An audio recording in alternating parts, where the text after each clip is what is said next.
नमस्कार, रामकृष्ण हरी आणि श्री स्वामी समर्थ. तर आजच्या कामाचं नियोजन बघा. ब्लाऊज किती शिवून झाले तर 1 2 3 आणि हे झालं 4 ब्लाऊज ही. आणि हे दोघी मायलेकीचे एकदम सेम ब्लाऊज आहेत. वेलवेटचा कपडा आहे मस्त पैकी, त्याला वर्क पण आलेलं आहे.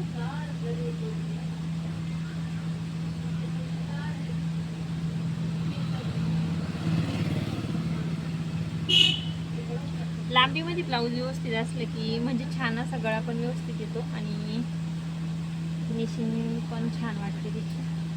तर ते मुलीचं होतं आणि हे तिच्या आईचं आहे. तर सेम ब्लाऊज पीस आहेत बघा. डिझाईन किती छान वाटते ना.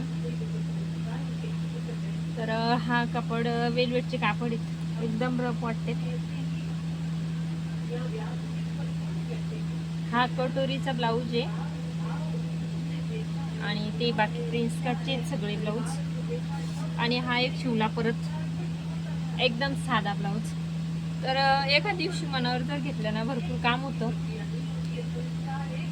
आणि लाईटनं साथ दिली तर. कारण आज लाईट काही गेली नाही तर दिवस पण लाईट येत नाही. मग लाईट नसली की आपण दुसरं काम काढतो. पण ब्लाऊज आता धोंड्याच्या महिन्यामुळे भरपूर अशी ब्लाऊज साचलेत, त्याच्यामुळे मग हे ब्लाऊजचं चाललंय. तर म्हटलं चला अडकवून पण ठेवू आणि आपल्या थोडं ताईला आपण व्हिडिओमध्ये दाखवूयात. तर थकाना खूप येतो, त्याच्यामुळं पण हे गोपी बायाचं आहे. हे पण प्रिन्स कटचंच आहे, पण हे आज नाही शिवलेले. खूप थकाना झाला त्याच्यामुळे. आपली बाहेरून बस जाते त्याच्यामुळं आला थकाना हे पूर्ण आताच बसतो.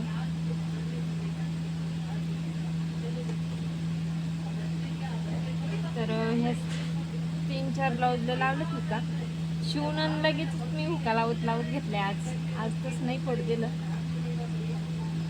तर पाहू शकता तुम्ही गर्दा ब्लाऊजचा गर्दा बघा.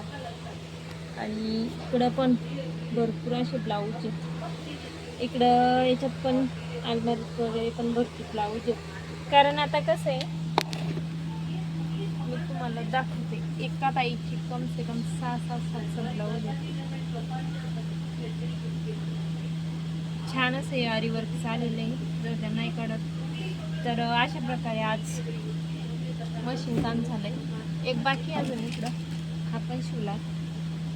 आज 7 ते 8 ब्लाऊजचं शिवणं झालंय.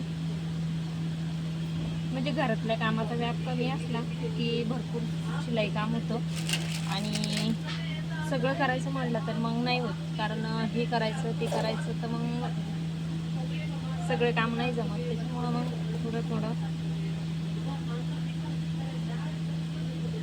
आणि तुम्हाला आपले ब्लाऊजचे गळे वगैरे कसे वाटते ते पण कमेंट करून सांगा. तर चला, रामकृष्ण हरी. भेटू समोरच्या व्हिडिओमध्ये. तोपर्यंत बाय.